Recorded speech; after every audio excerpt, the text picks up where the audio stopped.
یه اتفاقی که برای خیلی از مستاجرات توی آلمان میفته اینه که شما وقتی میخواید خونه رو تحویل بگیرید از صاحبخونه،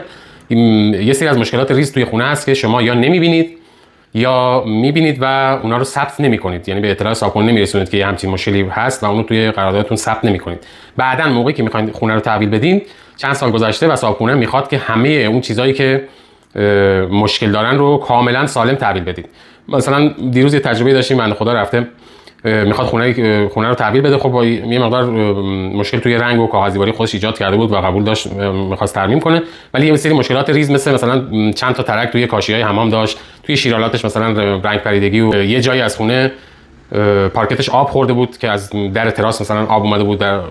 این مشکل از قبل بوده ولی چون نه توی قرارداد ثبت شده بوده، نه اینکه این بنده خدا عکس و فیلم درست حسابی از این چیز داشت، از خونه موقع تحویل داشت، نتونست ثابت کنه که این مشکل قدیمیه. لطفاً موقعی که خونه رو میخواین تحویل بگیرید حتما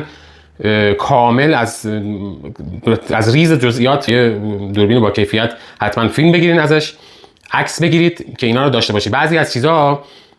اصلا مشخص نیستن و شما نمیبینیدشون، ولی وقتی میخواین خونه رو تحویل بدین باید کامل خونه رو